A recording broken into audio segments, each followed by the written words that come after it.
하나님 아버지, 은혜와 사랑을 감사합니다. 지난 한 해 동안 저희들을 눈동자와 같이 지켜주시고 우리들에게 각종 아름다운 것으로 채워주셔서 부족함 없이 살아가게 하심을 감사합니다. 하나님 아버지, 우리가 짓지 아니한 집에서 살게 하시고 우리가 농사하지 않은 곡식을 먹게 하시고 우리가 가꾸지 아니한 과수원에서 과실을 먹게 하시고 우리가 파지 아니한 우물을 마시게 하시며 여호와 하나님께서 졸지도 주무시지도 아니하시고 우리를 지켜주시고 보호하여 주신 은혜를 감사합니다. 이 은혜에 감사감격하여 주님께서 택한 백성들에게 너희는 1년 3차 절기를 통해서 여호와 하나님께 나오라고 말씀하였는데, 하나님 아버지, 저희들이 이 주님께서 주신 제정하신 이 절기를 지킬 때에 나를 구원하여 주신 그 구속의 은혜에 감사감격하여 절기를 지키게 하시고, 또한 하나님 아버지 절기를 지킬 때에 성령 충만함을 통해서 성령의 열매를 통해서 주님 앞에 이 절기를 지키게 하시고, 또한 지난 1년 동안 다사다난했던 가운데 우리를 지켜주시고 보호하여 주시고 또한 부족함이 없도록 채워주신 은혜에 감사감격하며 이 절기를 지키고 주님께서 베풀어 주신 은혜에 감사감격하며 살아야 할 저희들이 오히려 주님 앞에 풍성한 것을 받았음에도 받지 아니한 것처럼 저희들이 주님을 원망하고 또한 불평하고 불신앙 가운데 걸어갔던 저희들을 불쌍히 여겨주시고, 이제는 저희들이 한 날 한 날 살아가면서 날마다 나를 구원하여 주시고 나를 하나님의 백성으로 삼아주신 그 구원의 은혜에 감사감격하며 또한 저희들이 성령의 인도와 또한 주장을 통해서 성령의 열매를 맺어 나가며 믿음의 열매를 통해서 감사하는 저희들 되게 하시고, 범사에 감사하고 항상 기뻐하고 쉬지 말고 늘 주님과 교통하며 교제하는 저희들이 되게 하여 주시옵소서. 이곳에 또한 우리 익산 창광교회를 세워주셨사오매 우리 익산 창광교회를 통해서 이 주님의 재림이 임박한 이때에 하나님의 말씀을 바로 세우고 또한 바로 전하는 귀한 도구로 삼아 주시옵소서. 또한 하나님 아버지, 저희들 주님의 말씀을 듣겠습니다. 저희들에게 사모하는 마음을 허락하여 주시고 이 시간 선포하는 말씀을 통해서 저희의 주린 영혼이 체험받는 귀한 역사가 있게 하여 주시옵소서. 이제 이 시간 부족한 영혼 십자가 뒤에 감춰주시고 지혜와 총명을 통해서 하나님의 말씀을 증거할 때에 저희 심령에 양식이 되게 하시고 능력이 되게 하시고 또한 생명이 되게 하여 주시옵소서. 예수님의 이름으로 간절히 기도드리옵나이다. 아멘. 누가복음 3장 1절에서 18절까지 봉독해 올리겠습니다. 누가복음 3장 1절에서 18절까지 봉독해 올리겠습니다.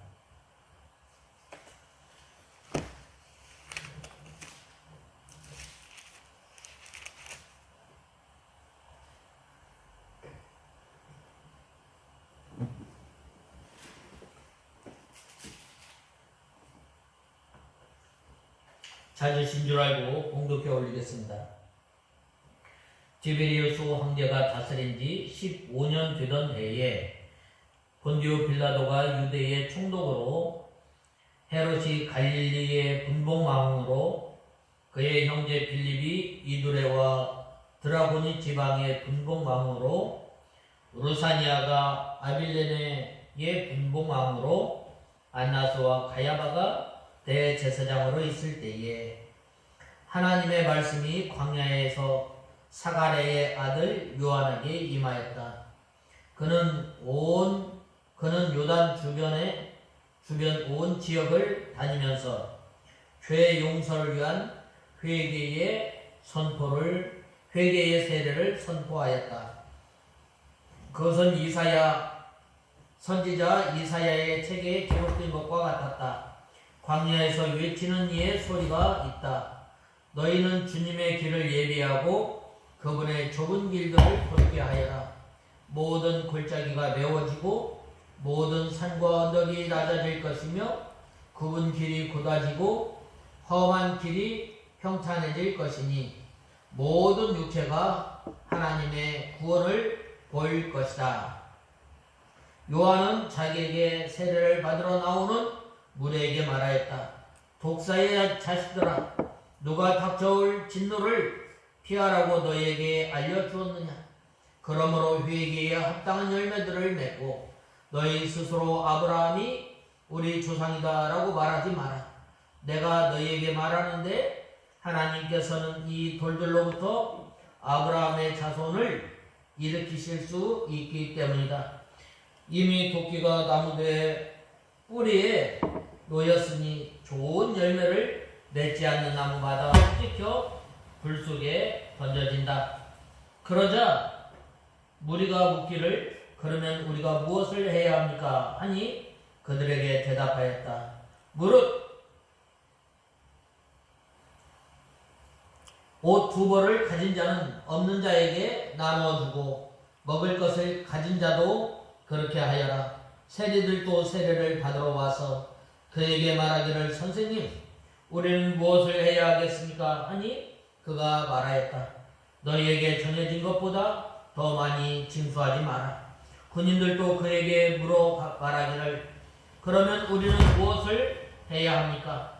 하니 그가 그에게 말하였다. 누구에게든지 강제로 빼앗지 말고 거짓으로 고소하지도 말고 너희 급료로 만족하여라. 백성이 그리스도를 고대하고 있었으므로 모두들 그의 마음에 요한이 혹 그리스도가 아닌가 하고 그에 대하여 의논하니 요한이 모든 이들에게 대답하여 말하였다.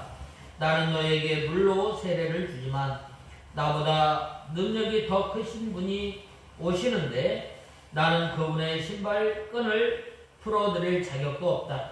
그분께서는 너희에게 성령과 불로 세례를 주실 것이다. 그분의 손에 키가 들려있으니 자신의 타작마닥을 깨끗하게 하여 알곡은 자신의 곳간에 모아드리고 쭉정이는 꺼지지 않는 불로 태우실 것이다. 요한이 그 밖에도 많은 것으로 백성을 권하여 복음을 전하였으나.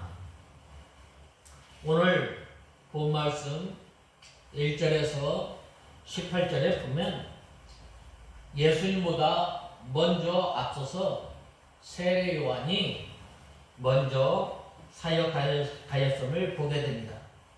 특별히 오늘 본문은 세례 요한의 사역을 기록하고 있는데 여기에서 이 누가는 요한의 사역이 시작한 그 시점을 당시에 이 정치적, 종교적 이 통치자들의 명단을 구체적으로 명시하는 문맥 속에서 제시하고 있는데 이때 당시에 정치적으로나 또 종교적으로 매우 어렵고 또한 환난과 이 고통과 이 억압이 심한 때였습니다. 특별히 이때 당시에 보면은 이스라엘 나라, 유대 나라에는 약 400년 동안 하나님의 계시도 없었고 또한 선지자나 선지자의 활동이나 또한 하나님의 말씀이 없었던 것입니다.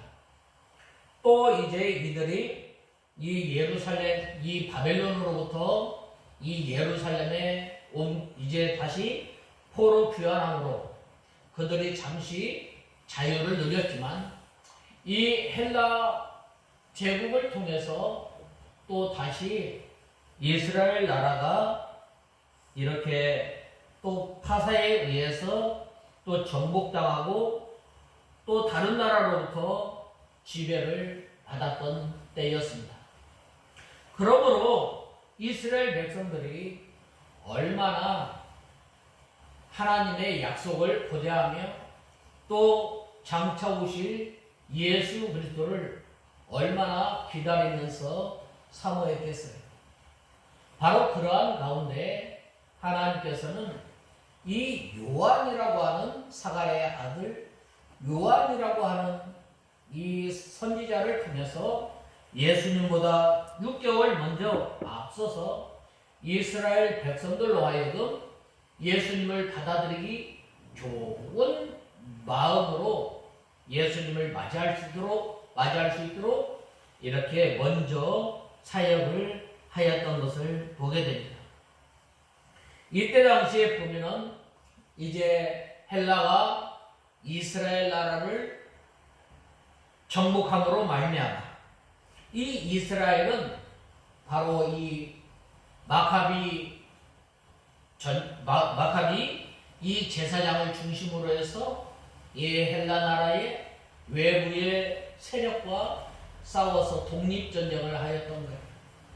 그래서 이제 약 이 80년 동안 하스몬 왕조를 통해서 이제 그들이 하스몬 왕조까지 잠깐 이제 80년 동안 자유를 누렸지만 새로운 제국 로마 제국을 통해서 이스라엘 나라가 다시금 이제 이 다른 나라로부터 지배를 받게 된 거예요. 그래서 처음에는 이 로마 나라가 처음에는 3명이 이제 정권을 나눠서 이렇게 로마 나라를 다스렸지만 율리우스 가이사를 통해서 이제 로마 나라가 한 사람의 왕으로 이제 로마 나라가 다스려지고 또 이제 두 번째 왕 이제 아구스토 황제를 통해서 이제 왕권이 확립되어지고 그 다음에는 티베리우스를 통해서 이제 이 이스라엘 나라가 이제 점점 더 억압받고 또한 힘든 상황에 놓여 있었던 거예요. 바로 이때에 바로 이제 이러한 그 시점은 로마 제국의 제2대 황제인 티베리우스 가이사에 의해서 이제 이 로마가 다스려지게 됐는데 이 티베리우스 황제가 다스린 지 15년 되던 해에 바로 이 본디오 빌라도가 로마 총독이 되었고 또 그때 당시에 제사장은 바로 안나스가 이 제사장이 되었어요. 보통 제사장이 되면은 제사장은 이 레위 지파에서 종신제로 됐는데 이제는 이 종교가 타락함으로 말미암아 또한 이 로마 제국에 의해서 이 제사장이 자주자주 바뀌게 된 거예요.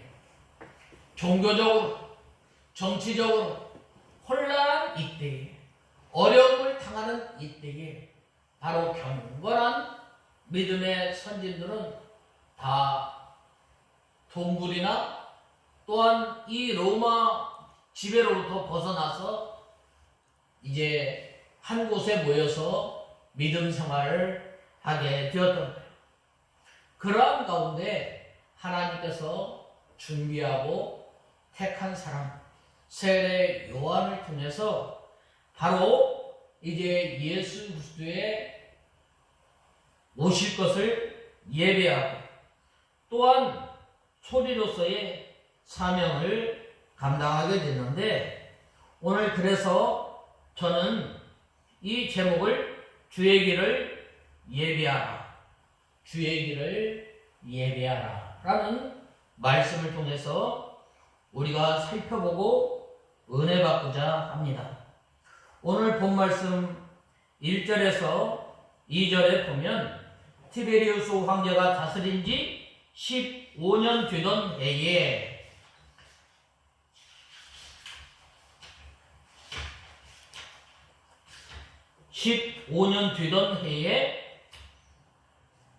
본디오 빌라도가 유대 총독으로 헤롯이 갈릴리의 분봉왕으로 그의 형제 필립이 이드로와 드라고닙 지방의 분봉왕으로 루사니아가 아빌레네의 분봉왕으로 안나스와 가야바가 대제사장으로 있을 때에 하나님의 말씀이 사가랴의 아들 요한에게 임하셨다라고 말씀하셨습니다. 이 요한은 제사장의 아들이에요. 이때 당시에 제사장의 아들이라면 이 부와 또한 권력을 누릴 수 있는 이러한 위치에 있는 사람입니다. 그러나 이 세례 요한은 예수님보다 먼저 앞서서 모든 사람에게 예수님께로 가는 길을 열어놓았을 뿐만 아니라 특별히 이 역사가인 누가는 세례 요한의 출현과 예수님의 공생애가 시작되는 때에 연대와 인물들을 다른 복음서보다 자세하게 또한 치밀하게 기록한 것은 바로 이러한 세상 역사 가운데 하나님께서 주권적으로 개입하셨을 뿐만 아니라 어려움 가운데서 하나님의 약속을 바라보고 장차 오실 예수 그리스도를 바라보는 사람에게 바로 하나님의 말씀이 임하였다 합니다. 특별히 오늘 본 말씀 하반절에 보면은 이 빈들에서 사가랴의 아들 요한에게 하나님의 말씀이 임하였다고 말씀하고 있습니다. 어떤 하나님의 말씀이 임하였는가? 먼저 주의 길을 평탄케 하라. 그 다음에는 회개의 세례의 말씀이 임합니다. 또한 그분의 좁은 길을 곧게 할 뿐만 아니라 산과 같이 높은 마음, 골짜기와 같이 모든 골짜기가 메워지고 모든 산과 언덕이 낮아지고 좁은 길을 굳게 하라는 우리가 하나님의 말씀이 바로 세상교를 지고 가는 하나님의 어린 양을 맞이하려면 바로 우리가 골짜기와 같이 높은 마음 또한 울퉁불퉁한 그 길을 곧게 해서 하나님의 말씀을 받아들이게 좋은 마음을 가지고 주님 앞에 나올 것을 말씀하고 있습니다.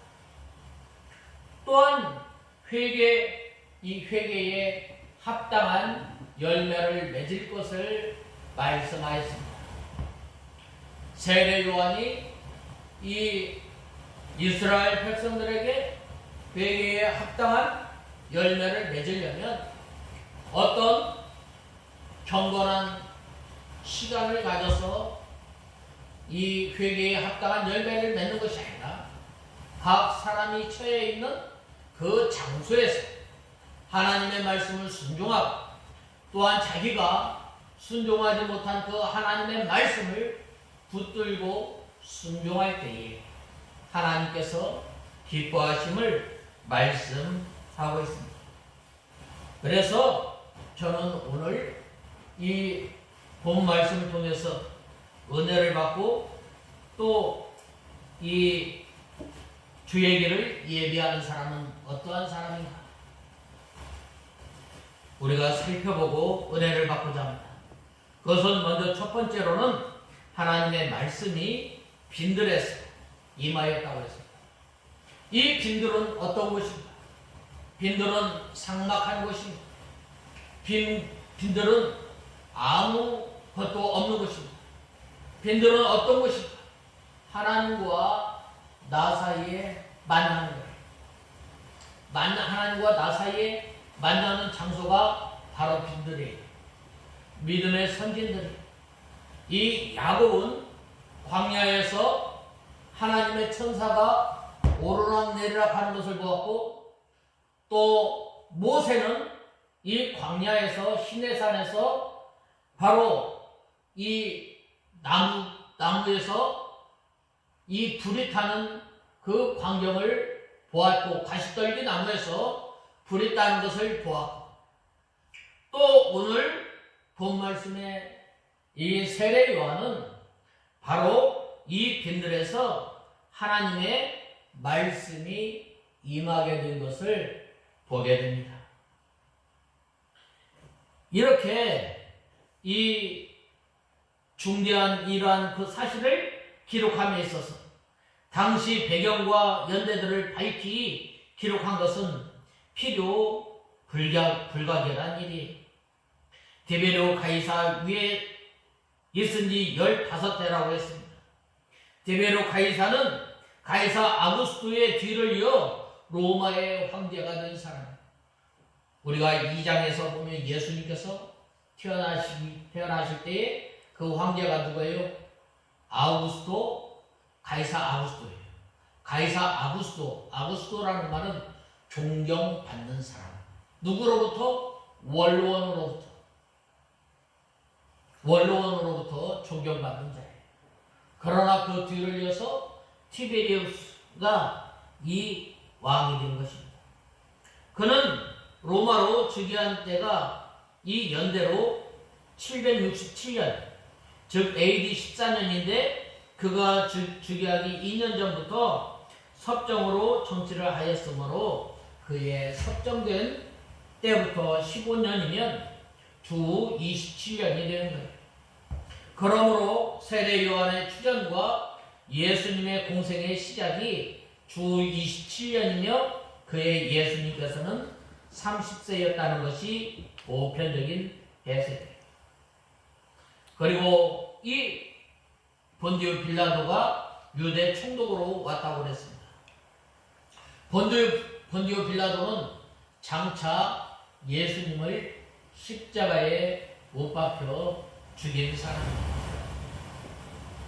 헤롯이 갈릴리의 분봉왕으로 왔다고 그랬어요. 이 헤롯은 대헤롯의 아들 헤롯 안티파예요. 그의 아버지 이 헤롯 왕은 굉장히 포악하였지만은 그 아들 역시 성격이 그리 좋은 사람이 아니었어요. 이렇게 정치적으로나 또 사회적 이러한 그 배경으로 봤을 때에 이스라엘 나라가 그렇게 형통한 또한 평안한 때가 아니었어요. 굉장히 힘들고 어려울 때에 바로 하나님의 말씀이 임하였다는 것을 우리는 알아야 합니다. 그때에 바로 이렇게 어려울 때에 바로 하나님을 만나게 되는 거예요. 또한 어려울 때에 가장 하나님의 약속을 바라보며 또한 하나님이 아니면 우리는 살 수 없는 연약한 사람임을 우리는 알아야 해요. 이렇게 하나님 앞에 어려울 때에 부르짖고 하나님의 약속을 바라보면서 이스라엘 백성들이 하나님 앞에 부르짖었을 때에 하나님께서는 그들의 기도를 들으시고 그들의 어려움을 아시고 마침내 하나님께서는 그 약속을 권념하신 거예요. 이스라엘 백성들이 가장 어려울 때에 하나님께서 그 어려움도 아시고 그들의 기도를 들으시고 마침내 하나님께서 약속하신 그 약속을 기억하셨던 것처럼 이스라엘 백성들의 이 환난과 또한 어려움이 심할수록 그들은 하나님의 약속을 바라보면서 하나님 앞에 기도를 하게 됩니다. 특별히 이스라엘의 세 종교 지도자의 이 세 부류가 있는데 첫 번째로는 사두개파가 있고 그 다음에 두 번째로는 바리새파가 있고 세 번째는 에셈파가 있는데 이 첫 번째, 두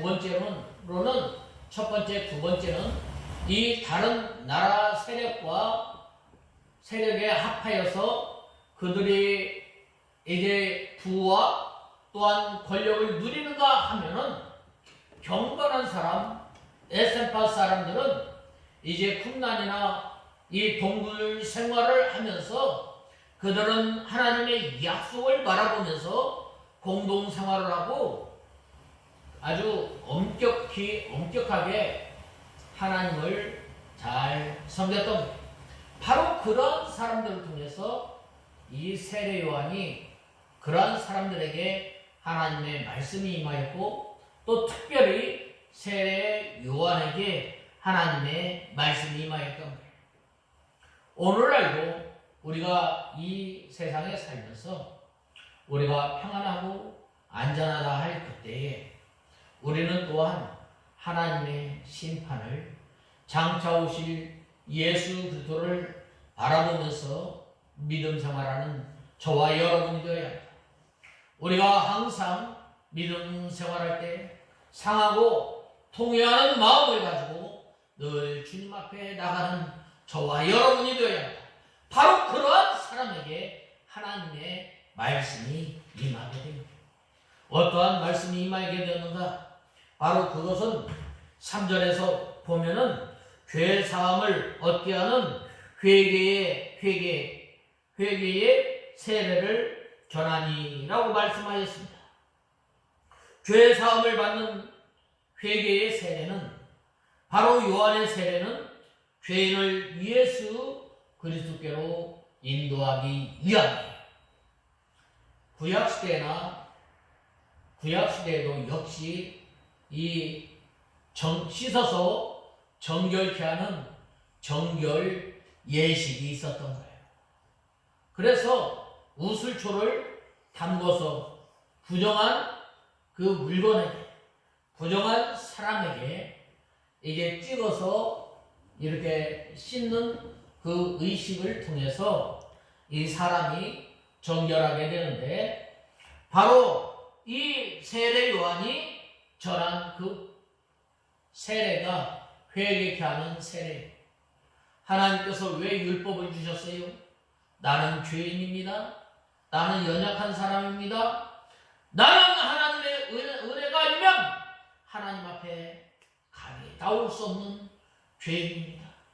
주여 나의 죄를 용서하여 주시옵소서. 먼저 우리가 이 복음을 받아들일 때에 믿음과 회개는 동일선상에서 똑같습니다. 그러나 오늘 이제 우리가 하나님의 말씀을 받고 하나님의 백성으로서 온전히 살아가고자 한다면 바로 회개의 세례를 받으라는 거예요. 이 회개의 세례를 통해서 성령이 임한 것이 아니라 나는 죄인이고 나는 부족하고 나는 연약하지만 이 회개의 세례를 통해서 예수 그리스도께로 인도하는 거예요. 바로 율법도 그렇잖아요. 죄를 깨닫게 하고 또한 내가 나의 연약함을 알게 하고 나는 무능하고 나는 연약하지만 이것이 바로 예수 그리스도를 바라보게 하는 거예요. 이는 죄를 깨닫는 사람이라야 예수님께로 올 수 있고 회개하는 사람이라야 예수님을 영접할 수가 있는 거예요. 예수님을 만난 사람은 다 나는 죄인입니다. 나를 불쌍히 여겨주시옵소서라고 예수님 앞에 말씀하지 않았어요. 베드로가 부활하신 예수님을 만나고 난 뒤에 이제 그물을 던져 오른편에 던지라라고 하였을 때에 그물을 던져서 이제 이 많은 고기를 잡았을 때에 예수님께서 예수님 앞에 섰을 때에 주여 나는 죄인입니다. 나를 떠나소서라고 하지 않았어요. 죄인이 하나님 앞에 감히 나갈 수 없지만 왜 그러나 우리의 죄가 낱낱이 드러나기 때문에 하나님 앞에 감히 나갈 수 없는 거예요. 그러므로 우리가 하나님 앞에 나가고 또 하나님의 은혜 가운데 살고자 하는 사람은 날마다 날마다 우리의 죄를 씻는 회개하는 삶을 살아야 합니다. 그런데 이 누가가 예수님의 사역을 언급하기에 앞서서 이렇게 예수님의 이 선구자 세례 요한의 사역을 먼저 언급한 것은 마치 그가 고넬료의 집에서 설교했던 사도 베드로와 마찬가지로 세례 요한의 나타남과 사역에서부터 예수님의 복음이 본격적으로 시작한다고 보았기 때문입니다. 즉 누가는 메시아의 길을 예비함으로써 이 구약시대를 마감하고 또 신약시대를 새롭게 여는 세례 요한의 사역을 예수 그리스도의 사역의 연속 선상에서 이해하였던 것입니다. 이는 그가 1장 5절에서 2장 52절에서 세례 요한의 출생 예고 및 출생과 예수 그리스도의 탄생과 탄생 예언과 탄생 기사를 이 병행하여 교차시켜서 소개한 사실에서도 이렇게 확인되는데 한편 본문을 좀 더 구체적으로 살펴보면 세례 요한의 역사적 이 배경과 시작, 회개의 선포, 예수님에 대한 증거, 세례 요한의 투옥 사건으로 이렇게 구성되어 있습니다. 여기에서 보듯이 누가는 이 세례 요한의 사역을 서술함에 있어서 다음 장에서부터 이렇게 소개하고 있습니다. 그때 예수 그리스도의 공생애와 복음의 역사적 객관성과 실제성을 부여하기 위해서 당시의 역사적 상황과 또한 정치적 상황과 배경, 인명까지 이렇게 정확하게 기록하고 있는 거예요. 그런데 이 세례 요한의 이 출현은 구약에서 이미 이사야 선지자가 선포한 내용이 성취된 거예요. 이사야서 40장 3절에서 5절에 보면 잘 말씀하고 있습니다.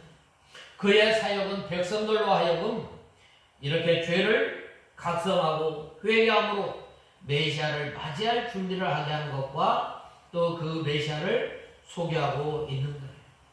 우리가 예수님을 맞이하려면 어떻게 해야 돼요? 바로 회개를 해야 돼요. 우리가 이제 이 크리스마스가 얼마 남지 않았어요. 뿐만 아니라 장차 오실 예수 그리스도를 맞이하려면 우리가 깨어서 우리의 죄를 회개하고 또한 우리의 골짜기와 같이 높은 마음 또한 울퉁불퉁한 이러한 마음을 이제는 곧게 해서 예수님을 이 맞이하기에 좋은 마음을 가지고 회개하는 삶을 살아야 할 것을 말씀하고 있습니다. 그래서 이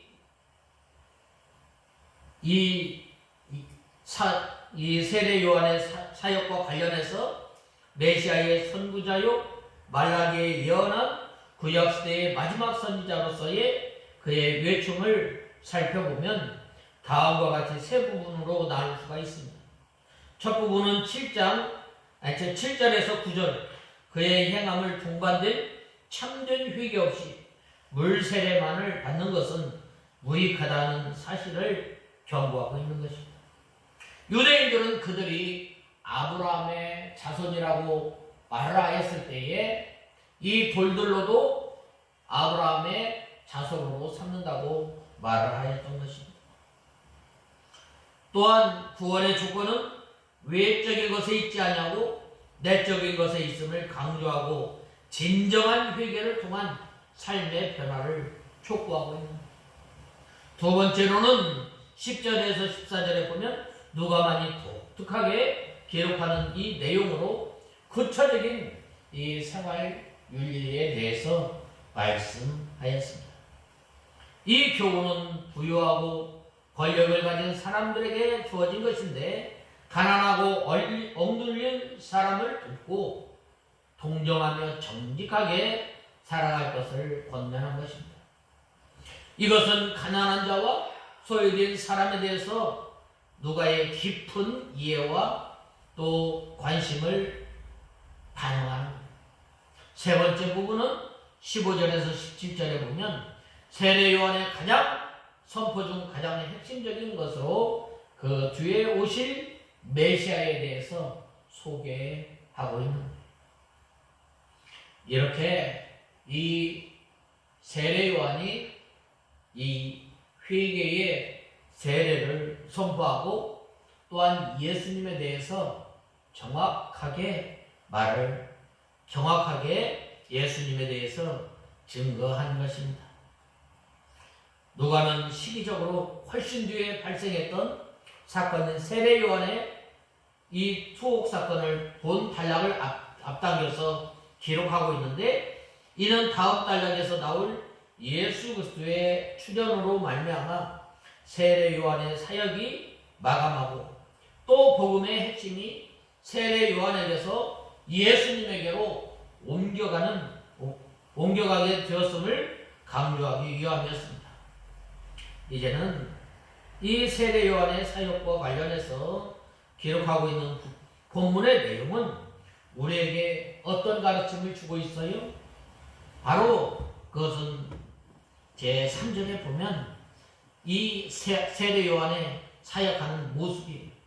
우리 가운데 세례 요한에 대해서 정확하지 못한 인식을 지닌 이 사람들이 덜어있는데 세례 요한은 광야에서 외치는 사람이라고 말씀하고 있습니다.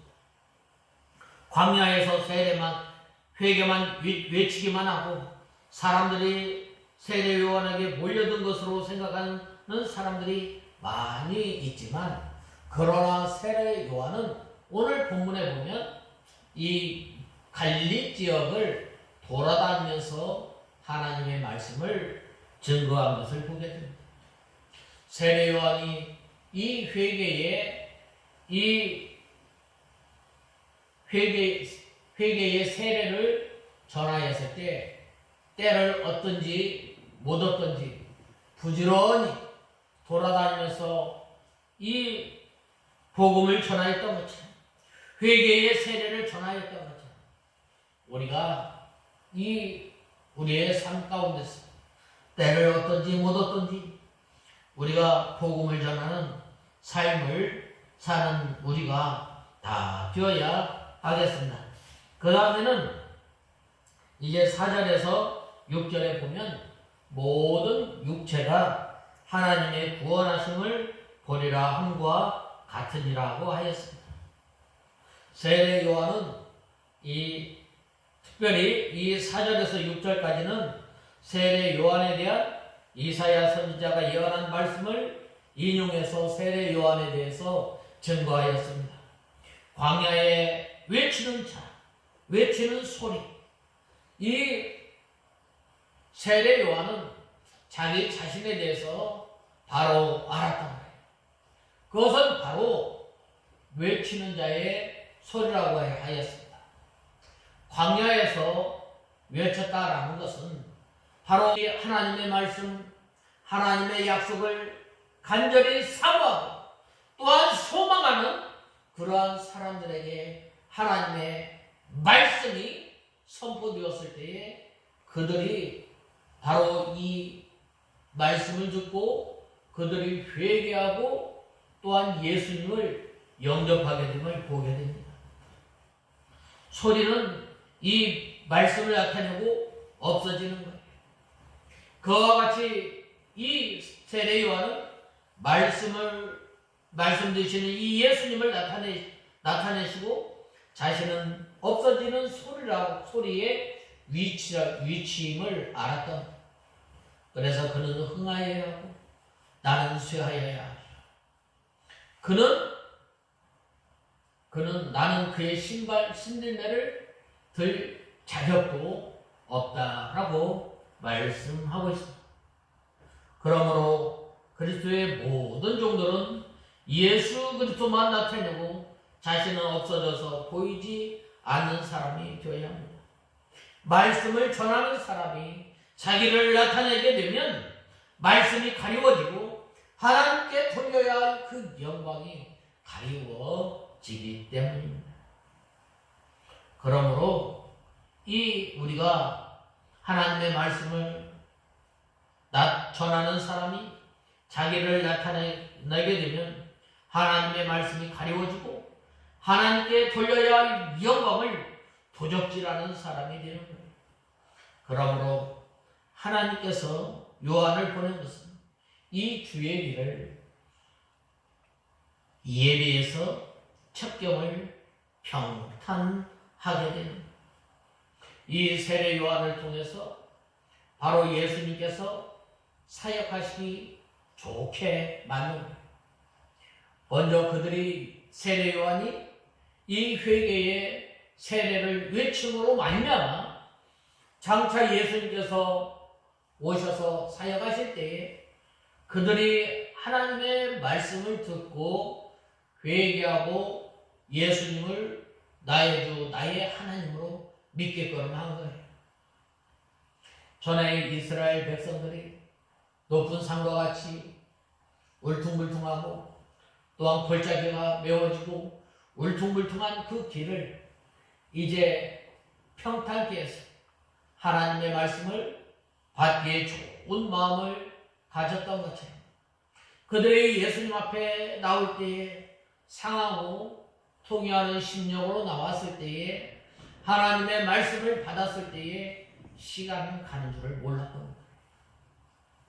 바로 우리가 매 순간순간마다 예배를 통해서 주님 앞에 나올 때에 바로 우리가 상하고 통회하는 심령으로 주님 앞에 나올 때에 하나님께서 우리의 주린 심령을 채워주시고 또한 우리의 영혼을 만족해 해주시는 하나님이셔요.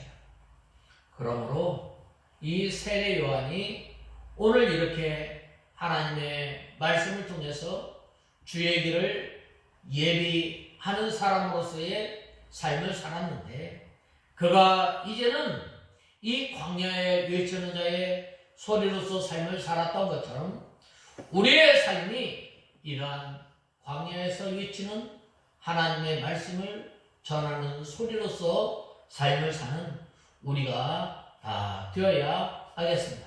다 같이 기도하겠습니다. 하나님 아버지 은혜와 사랑을 감사합니다.